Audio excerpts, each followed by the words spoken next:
All right, next up, we have the first of a handful of new features this month that will happen on a recurring basis. I have put a link in the chat if you want to have the soundtrack, but make sure you're on mute as we do not have the rights to that soundtrack.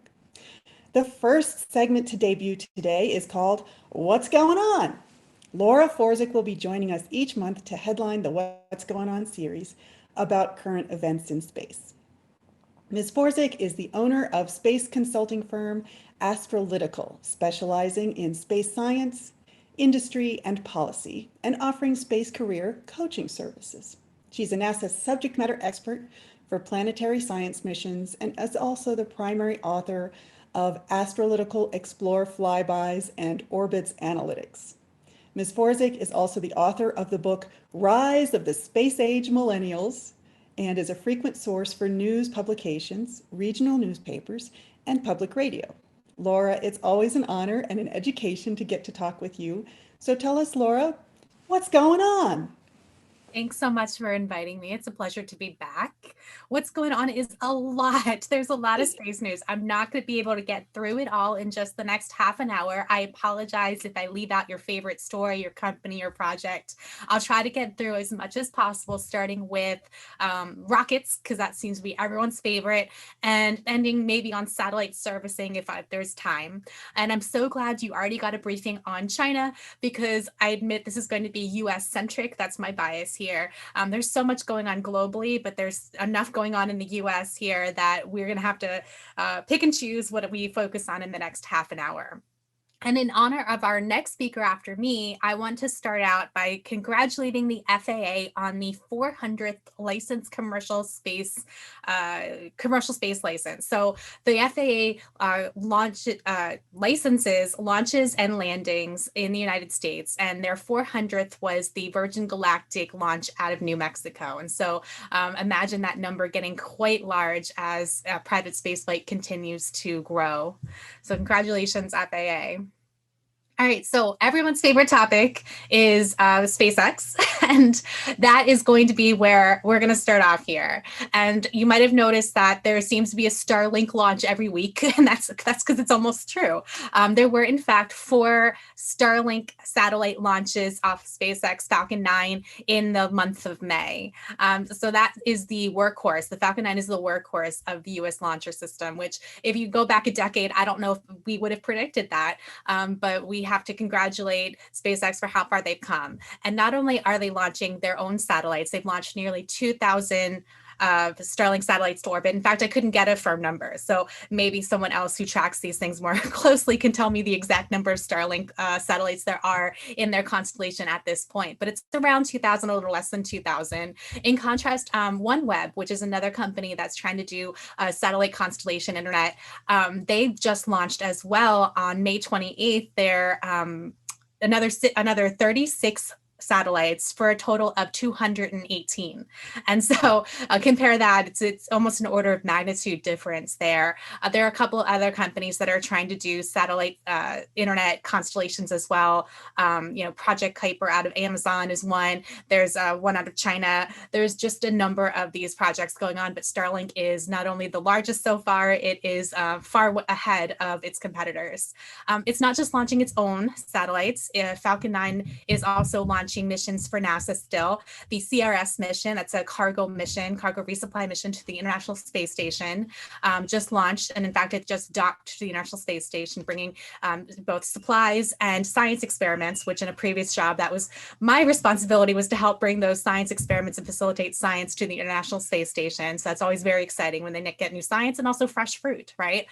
They've also been launching humans. SpaceX has launched Demo 2, Crew 1, and Crew 2 so far. Crew 2 launched in April, and it's planned to land in October, splashed down in the ocean. And Crew 3 is currently scheduled to launch on October 23rd from the Falcon 9 Crew Dragon. And it's also still launching commercial missions. The Sirius XM mission that just launched a few days ago, a week ago, I've lost track now. And it's got plans to launch more humans. And I don't know if we're going to get a chance to talk about all the fantastic space tourism that's going on, but I wanted to quickly mention Axiom Space, which had already contracted Falcon 9 Crew Dragon to fly its first mission, Axiom 1. which will have 4 people on it. One Axiom employee, Michael Lopez Alegria, who's a former NASA astronaut, and then 3 paying customers. And they announced 2 people so far out of the 4 for their Axiom 2 mission. And they also have plans for Axiom 3 and Axiom 4. And those final 3 missions there, I shouldn't say final, but those next 3 missions there, Axioms 2 through 4, they've just announced they're going to fly on a Crew Dragon as well. So SpaceX is most definitely the workhorse of the US launching system. And we can't not talk about Starship with their fantastic serial number 15, SM-15, landing on a May 5th after a altitude of 10 kilometers. So not to space, not quite to space. Space is approximately 80 to 100 kilometers, depending on who you're talking to. But 10 kilometers and then coming back to a solid landing is still quite an impressive feat, especially when you consider the size of Starship. And these are still the prototypes. I think probably out there in the audience, people are tracking this more closely than me, but I think they are retiring SM-15 and getting ready to launch SM-16, but someone can correct me if I'm wrong. It'll be really exciting to see how they develop these Starship missions, at least the prototypes. And we could go on for a full hour about the human landing system. I'm glad that the previous speaker spoke a little bit about the missions to the moon. Currently, Starship has planned to launch NASA astronauts to the moon for Artemis 3. It won that contract. It's currently under kind of a look by the GAO, that's the Government Accountability Office, because both of the other competitors, there were 3 competitors for this contract, Blue Origin team and Dynetics team. And the 2 other competitors who were not awarded, which was a surprise to the majority of the industry, I have to admit, including myself, but they were not awarded a contract. They are fighting that. They are protesting that. They're probably not going to win their protest, so it's probably going to be a SpaceX Starship modified to land humans on the surface of the moon for Artemis 3. Probably not in 2024, though they're still working towards 2024. Again, I could talk about that for so long because it's such a complex topic, but we're just going to have to see what happens with NASA's Lunar Exploration Transportation System, LETS, they're calling it. I don't know if they're going to change that acronym. It's a weird acronym, but LETS is their next system of competed missions there for Artemis 4 and beyond, I assume, but they haven't really announced details yet. They've just put out an RFI. And the biggest competitor there to launch people to the International Space Station that is on the US side, not the Russian side, the Russians are still launching people, is Boeing's Starliner, which unfortunately had some significant setbacks a couple of years ago when they did their orbital flight test, which was an uncrewed test for their Starliner, which is also called I've forgotten the old name of Starliner. But anyway, so they are having a second orbital flight test mission, OFT-2, which is currently scheduled for July. And if all goes well with that mission, they're hoping to have a crewed mission on their Starliner for the end of the year. I want to say December, but I don't know if that's a firm date yet. But the likelihood of that happening, things tend to slip that are scheduled for the end of the year. So it'll probably go towards 2022. But once that happens, that means Boeing will be able to launch NASA astronauts as well as, and I don't believe that Boeing is going to get the immediate response that SpaceX has gotten with these space tourism or private spaceflight missions, simply because Boeing has a lot of catching up to do. And it seems like Axiom and others are booking with SpaceX, but it'll be nice to have that redundancy there to be able to launch humans to the International Space Station with 2 American companies, which was originally the plan. Sorry, I'm getting notifications about people wanting to enter rooms. I should ignore them, sorry. So speaking of the International Space Station, so what are the plans for ISS? It's been up there for over 20 years, continuously habited with people, and how long is it going to last? Well, the question is no one really knows. And it's been in discussions now for several years. Under the Trump administration, they wanted to stop funding the ISS on the NASA side by 2024. And Congress kept pushing back and talking about 2028 or 2030 or beyond. And so right now we're looking at the new NASA administrator, Bill Nelson. He says that he supports it until 2030. The Senate also has put out an authorization act that passed last year that also approves funding ISS until 2030. Unfortunately, the House has a different authorization act. So they haven't come together, the House and the Senate haven't come together to approve what the actual date will be and then get that into law. But it's looking like the consensus is building towards extending the International Space Station on the US side until 2030. And the idea is that NASA knows that it has its finite life here with the International Space Station. It knows it needs to transition to private space stations because NASA is not planning on building another NASA-owned space habitation facility in low Earth orbit. They're focusing on the lunar gateway. That's their focus for the next space station. Instead, they want to contract out to commercial companies, and they have issued a contract to Axiom, I mentioned them previously, to do a module, 1 to 3 modules, starting with 1 here, to connect to the International Space Station that could then break away from the ISS at the end of the life of ISS. And there are other companies that are trying to do commercial space stations as well. NanoRex and Sierra Space, which is the new subsidiary of Sierra Nevada Corporation, and a few other companies as well that have plans to do private space stations. And we're just going to have to see how much NASA, through the funding that Congress gives them, can fund these kinds of private ventures and become an anchor tenant. That's the way that NASA wants to look at it. They want to fly at least 2 people on these private space stations, and they want to fly, I think it's like a 50 to 100 payloads a year. They have these outlines, but right now it's anyone's guess as to when these facilities are going to be able to come online, how much Congress is going to be able to fund them, or I shouldn't say be able to, how much Congress is going to be willing to fund them at the timeline of the ISS in general. So I did mention that consensus is building towards NASA funding ISS until 2030. The Russians are the second biggest partner on the ISS. Remember, it's International Space Station. There are several countries that are involved in funding the ISS and not only funding it, but helping to maintain it. And the Russians are the second partner there. The NASA pays the most, and then Russia pays second. And unfortunately, Russia is currently going through a very public negotiations about how long they want to pay for ISS. They have put out there that they want to end their participation in the ISS by 2025. But Dmitry Rogozin, who is the head of Roscosmos, has said that, if he has his sanctions removed, then perhaps they could fund it a little bit longer. So really, it's a political ploy right there. It's geopolitics getting involved in what is usually not so controversial. Usually we see a lot of partnerships in space, and I'm going to ignore China for a moment, but at the moment, we're seeing a lot of partnerships in space with the International Space Station, with Gateway, ignoring China. Yeah, there's definitely adversarial relationship there, but we see much more of a partnership where NASA has the Artemis Accords, for example. They want to bring countries together, and unfortunately, Russia has their own plans where Russia isn't sure, publicly speaking at least, if they want to stick around with ISS, if they want to join Artemis Accords. They're leaning towards not. If they want to partner with China, they have talked about partnering with China on a moon base. They have also talked about partnering with China's space station and also developing a Russian space station, even starting as early as 2025. Unfortunately, Roscosmos has not been funded very well, so the likelihood is low, and they really value the funding that they get from NASA. And that's the big problem, is that now that SpaceX has been flying astronauts for NASA, there's no longer a real need for flying a significant number of astronauts on Soyuz. NASA still wants to fly astronauts on Soyuz, and NASA also wants astronauts to fly on commercial US companies, whether that's Boeing or SpaceX. But there's been a little bit of tension there. Anyway, I'm going to move on in the interest of time, because I've got lots more to cover, and I'm going to do questions too.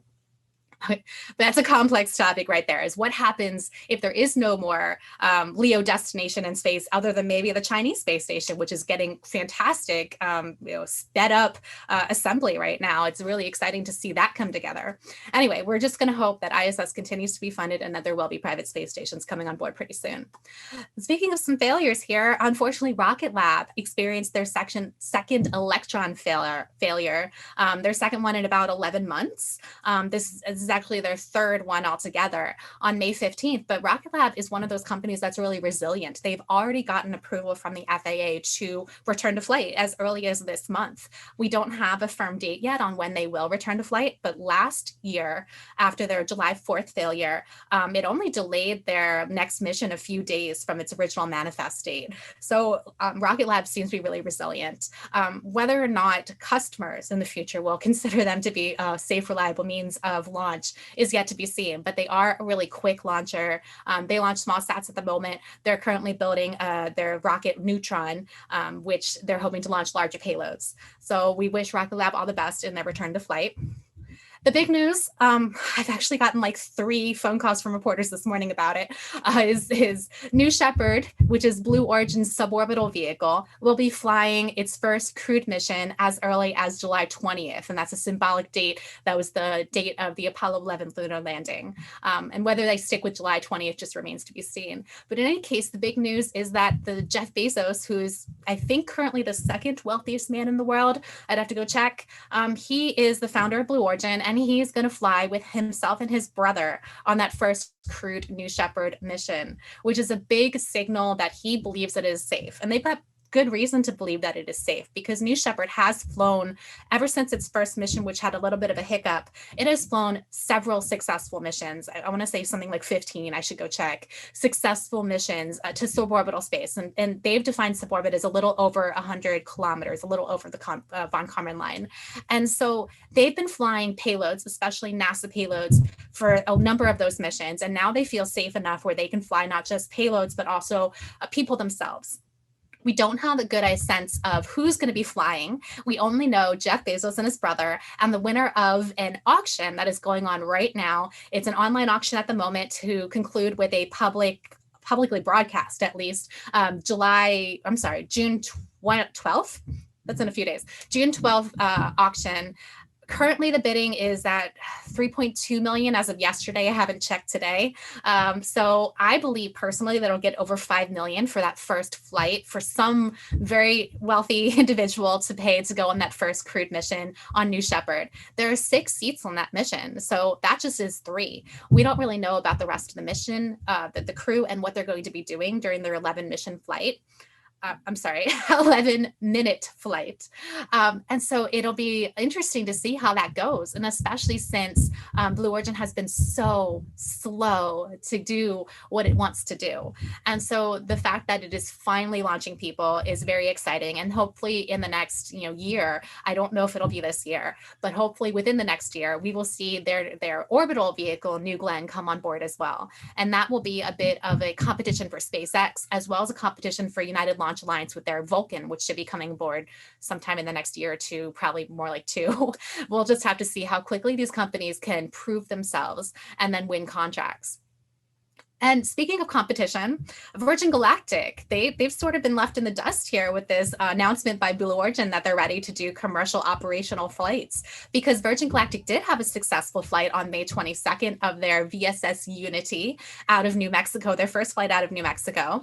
And they had planned to go a lot faster. That was over 2-year gap between their last mission in 2019 to the one on May 22nd. And they're really hoping to wrap up cadence ramp up cadence. That way they can get a lot more of these test flights done, and then eventually, hopefully very soon, fly their founder, Richard Branson, who has also been waiting for many years to fly, as well as Jeff Bezos wanting to fly on his own missions, his own vehicles as well.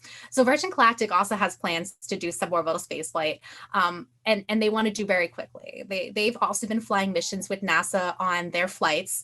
And in fact, they just announced in the past week, my friend Kelly Girardi is going to be flying on a research mission for Virgin Galactic in the future, which is very exciting. So this is the second research mission that has been announced.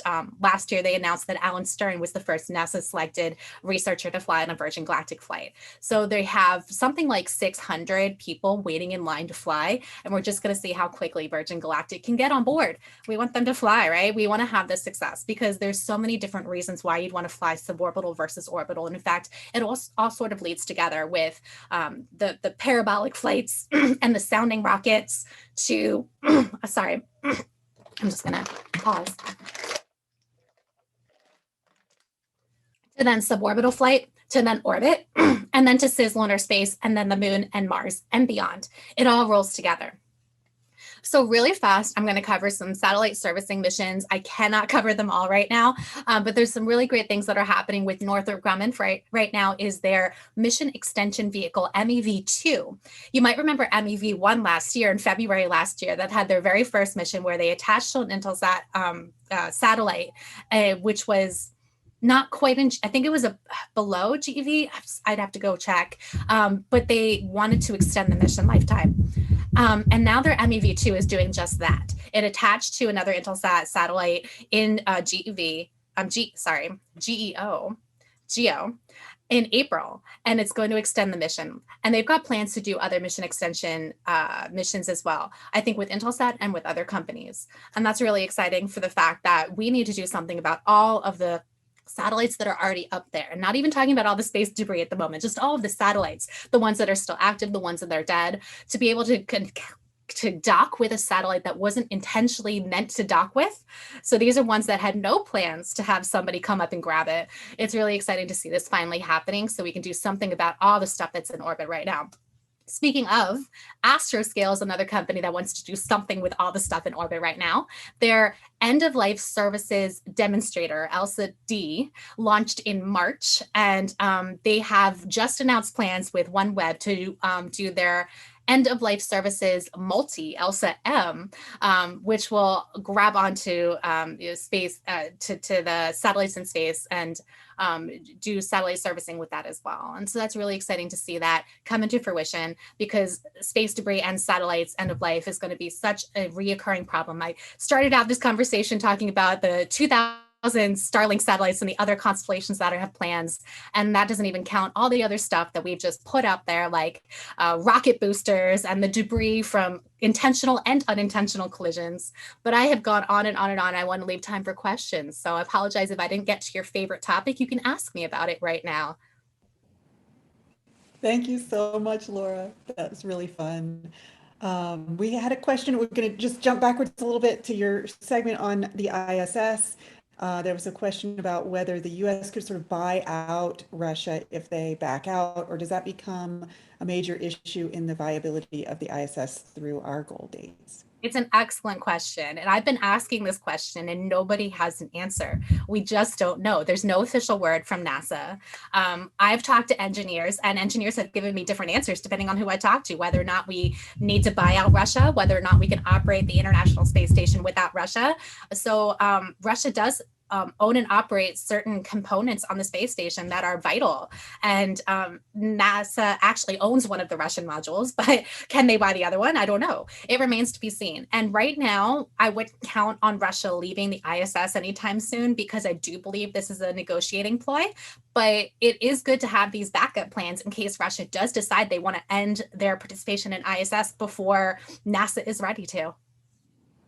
Yeah, it's a fascinating conversation and a good use of leverage on Russia's part, I think. In your excellent analytical series of flybys and orbits, you provide various analysis of day-to-day happenings related to space. And one recent report showed that a top 3 issue for launch delays is launch site logistics at Cape Canaveral. Can you give an example of a logistical issue and why they seem to be recurring and are rising in priority? I'm very glad you mentioned that, because it's really interesting to see how the success of the Cape Canaveral Spaceport, which that is the name for Cape Canaveral Space Force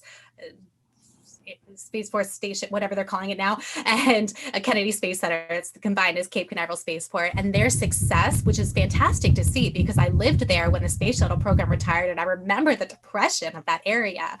It's so great to see it come to life with all these different launches, especially by SpaceX, still launches by United Launch Alliance, and others coming out of the Cape. Unfortunately, success also means traffic jams. And so if you're so popular, you need to reorient your launch schedule. The range has done a good job of modernizing, but it hasn't done a perfect job. It still needs to figure out how it's going to launch these people, I should say, these rockets in quick succession, and what to prioritize and when, and what to deal with weather, because weather is still the #1 reason why launches are delayed. And there's certainly no shortage of weather in Florida.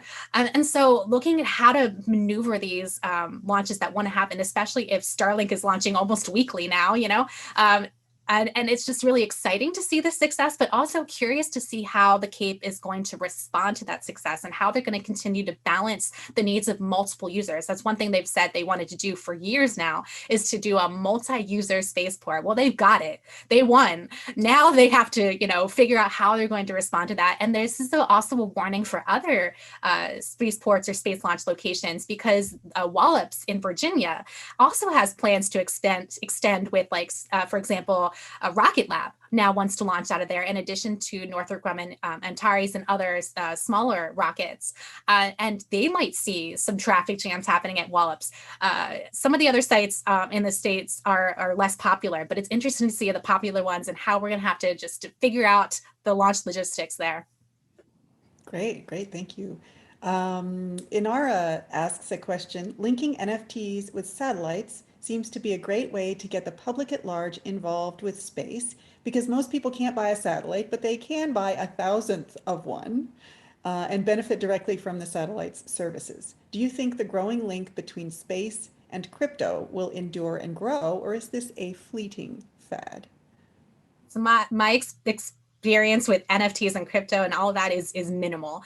So I have no expertise to answer this question. I can say from my personal opinion that it seems to be a fad. Others could prove me wrong, get very wealthy, and I'll be left behind. That's okay. It's not something I'm going to touch personally. But you bring up a good point in that you want to get the public involved. The public is already involved in space and all the satellites that are up there today. They just don't know it necessarily. They don't necessarily know about the weather satellites, the GPS satellites, the Earth observation satellites, every other satellite, the communication satellites. Do they necessarily know about these things, or are they just picking up their phone and using all these little features, all these apps that use satellites, and they don't realize it? And so I'm of the personal opinion that the public doesn't necessarily need to know. And it goes back to critical infrastructure. Does the public need to know the critical infrastructure of the sewer system, the electrical system, all these other critical infrastructure? Space, I do believe, is a critical infrastructure, and there's actually a House bill that was just proposed to make it such, to designate it as such. Does the public need to know? Well, I believe it needs to know some things about space and why it's important, but it doesn't need to know all the details. So let's keep informing all of our friends and family about why space is important and why they should care, while maybe leaving out some of the more boring parts of, hey, GPS works because of this, it does this, So keep it fun. And I actually did want to do a plug here, is that I just started a new newsletter for the month of June. It's the very first issue. Was just put out last week through Astrolytical, which covers a lot of this information, but also not just the news, but the insights, the research, the analysis that we do at Astrolytical. So if you go to astrolytical.com and look at the Explorer down at the bottom, and I'm going to put it at the top as well, you'll see a link to subscribe to the newsletter. And that way you can get in your inbox every month not just the news of the entire space industry as much as I can fit in a newsletter, but also the insights that my company comes up with, and the ways that we see it trending in different directions. A little bit out of left field, there was a huge global internet outage this morning. Can you provide any insight about the role of space in both allowing that to happen and then also enacting a solution? It's a little bit of different information, but wanted to get your insight. Right? It goes back to the infrastructure. We, as a modern society, use the internet, use space in so many different ways. And I personally live in an area where our internet is not very good. In fact, the United States in general has not very good internet options. And so without the internet, though, I can't really get much phone signal. So I just live in one of those areas that is not quite rural, but very left out of, just like a lot of other people. And that's why Starlink is such a popular idea. It is more expensive than some of the more poor areas of the United States can sign on to, but then you rely on governments or collectives or more people who can afford it to be able to then buy those subscriptions to do some kind of satellite collective, whether it is, satellite for a community, satellite for a school, satellite for a reservation. They've had success there, or satellite just for your own backyard. If you happen to live out in the middle of nowhere, satellite for your boat, satellite for whatever it is that can bring you connection to the outside world, which is getting vital, absolutely vital for the modern world. You don't necessarily need it, but it is one of those things where if you want to participate in the modern society, you need internet. internet. And so it would be wonderful if satellite could be the primary or backup means that people access the internet. I don't see that happening anytime soon. It could be backup, not primary, for the majority of people. But I do think that space is going to be integrated more and more into our modern society. It is so integrated right now that we don't even think about it. Even you and I who work in the space sector don't think about it on a daily basis, right? So I think it's just going to become more and more vital, and we won't necessarily have those interruptions. It's sort of like how TV used to be interrupted by storms, right? And now it's broadcast down by satellites and streaming to our TVs. And so it'll be like that general transition that we don't even consider, that suddenly we're relying on space and satellites even more than we already do. And it just is a transformation. And we don't want to be left behind. So we really do want to invest in these businesses. We want to invest in the regulations and the business incentives that can bring businesses here. We want to invest in the technology, in the people, in the talent pool, and the education. Sorry, Michael, can you jump on and carry on for just a minute? I'm getting a phone call from the area code where our next speaker is coming from. So I'm going to check Okay, in cool. and see I what got the you. issue I is got there. you. Hello? Hey, Laura. Hey.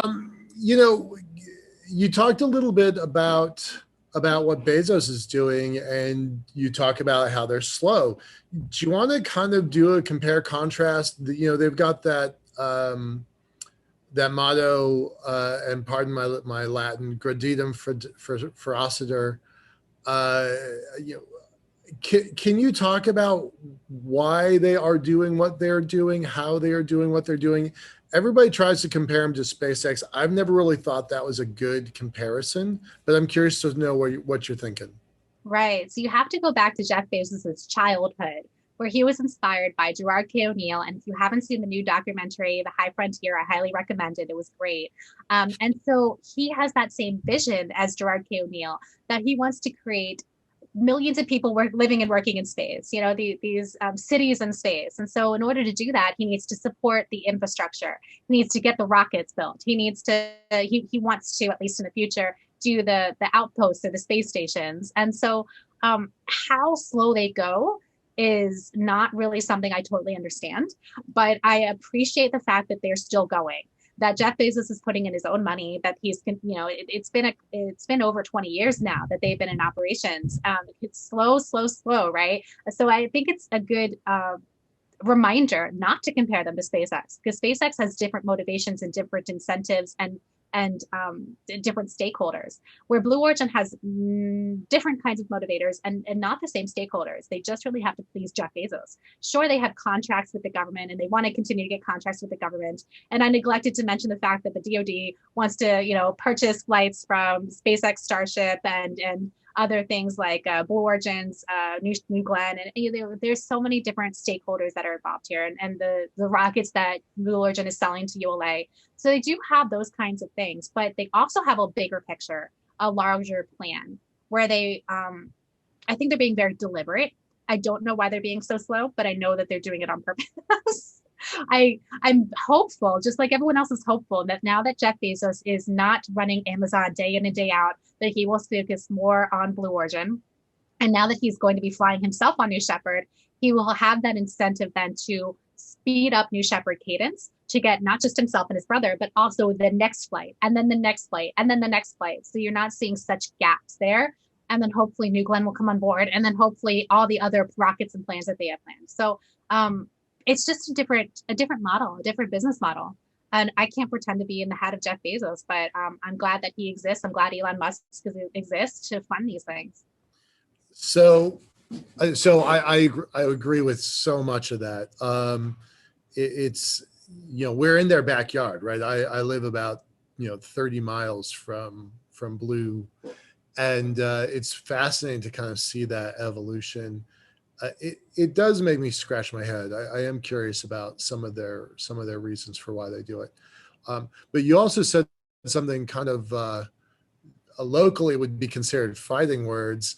You don't think that they're going to win what do they call that? They didn't like the HLS standing, so they fought it. There's a word for it. I don't know what their protest. Protest. Thank you. So you don't think they're going to win the protest? Why? GAO has stated on their website that 15% of the protests in 2020 were sustained. that means 85% were not. And if you read the source selection document by Kathleen leaders, you will clearly see why SpaceX was the winner. It was very clear. It's not just monetary, it's also technological, managerial, and all these other scoring mechanisms. But it's also very clear that NASA wanted to award a second contract, and they wanted to award it to Blue Origin. And that's where you get the complex politics that I neatly avoided talking about earlier, of the amendment on the Endless Frontiers Act and the counter amendment by, so the first amendment was by the senator of Washington, Senator Cantwell. And then the other one was by Senator Bernie Sanders, saying it was a bailout, which is not accurate, but I understand the speculation. And so it's a back and forth with politics right now. So there's multiple issues going on. First one is that SpaceX won this. And the second one is that it's being protested. And I do not believe that protests will do anything. I don't even believe it'll delay things much, because SpaceX is continuing to work on Starship despite the stop order on HLS. The third issue is the politics of the money. So the reason why NASA did not select two contracts is because they felt like they didn't have money, because Congress refused initially in the past 2 years to fund NASA at the amount that the president requested. And so if you look to see what Congress is doing now, it's a great bluff on NASA's part. We're not bluff necessarily, but it was a great political decision on their part to say, we want to award a second contract to Blue Origin, but we don't have enough money. So give us money. That's essentially what that source selection document says. And so I don't believe that Blue Origin is going to win their protest, but I do believe that Congress is going to eventually, I don't know if it'll be in this amendment that's going through right now or a future bill, but I do believe that NASA is going to get the money from Congress that they need for two contracts. And again, that's such good news. Question of the LETS program. This is for Artemis 3 that we're talking about now, but there's Artemis 4, there's Artemis 5. We're just going to have to see how it plays out. Okay, good. Because you had me worried there for a minute. I agree. I don't think, I think SpaceX was the right choice, from a armchair quarterback kind of perspective. I think SpaceX was the right choice, but I really personally want Blue to also be in the game. So fingers crossed. So you had me a little worried there earlier. There's a question from the audience. It's asking, how can we avoid space monopolies? Or is that something we even need to be concerned about? I don't think it's something necessarily to be concerned about. We live in a very capitalist society where there's all the reasons why companies should be formed and all the investors to give them money and all the business incentives to locate here, and whatever districts. And there might be winners and losers at one point. ULA was the winner for so long, right? So ULA was the one getting all the contracts from NASA and DoD until SpaceX did in fact fight some of that and won some of that to get some of the contracts. And now SpaceX has all these launches and ULA has very few. ULA still gets a lot of contracts from the government, but it's I wouldn't say monopoly is the term. It's more like very few companies that are getting these large contracts. Right. And so maybe you want to diversify, and that's why there is now 100 and gosh, I don't even know, some small launch companies that are trying to form, right? More than could ever be supported by the market. And so I don't think there's a reason to doubt it, because if one of those companies that is currently working right now, like for example, Rocket Lab, they started out as a small launcher. They said, we're not going to go to larger payloads. And then suddenly they changed their mind. And now they're working on Neutron, which I forget where that is in the class of rockets. But so don't worry about a monopoly, because there's always a company that could start up. The difference is, though, if you're talking about countries like China, where it's all, for the most part, state-owned, but then you also have private companies that are also sort of state-owned, it's very complex. And so that's where things get different, because the government picks and chooses a lot of the support that it gives to those countries. India is another place where it's been so government focused, and private companies were not allowed until recently. So we're going to have to see how that goes. So for a long time, it was just ISRO that was launching, and then we're going to have to see how that goes. So there's different systems around the world, but within the United States, I don't think we need to worry about monopolies. No, I agree. Robert, for perspective, there was a time not that long ago when there were only two organizations, two budgets, and one mission. It was the Soviet Union and the United States. It took a while, but it's now blossomed into a global program with thousands of budgets, thousands of missions, thousands of organizations. So I don't think monopoly or I don't even think duopoly, like it's not going to be a Coke Pepsi problem. It's going to be lots and lots of organizations. Laura, there are, I think, 3 orbital space tug organizations. Momentous, you mentioned Lockheed, and then at, Ad Astra just bought a company. Do you think that's going to grow? Is that market going to grow as we start seeing in space transportation become a thing?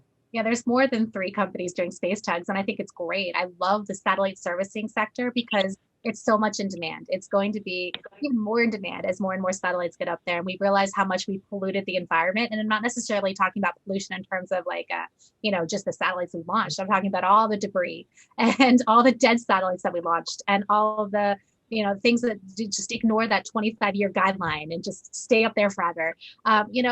We've got a lot of cleanup to do. So Right. tugs, capture mechanisms, things that extend the life of satellites, whatever it is, I think it's great. Also, the ways to do the ride share and to save money in that way, where satellites can ride share and then do that last mile, they call it, of figuring out how to get to the orbit they want. I love all of that. It's going to be more and more important as we go forward. I don't want to interrupt the next speaker. I don't know where we are now. No. I think Lee is giving us a thumbs up right now. Thanks a lot, Laura. Appreciate it. Thank you. Thank you so much, Laura.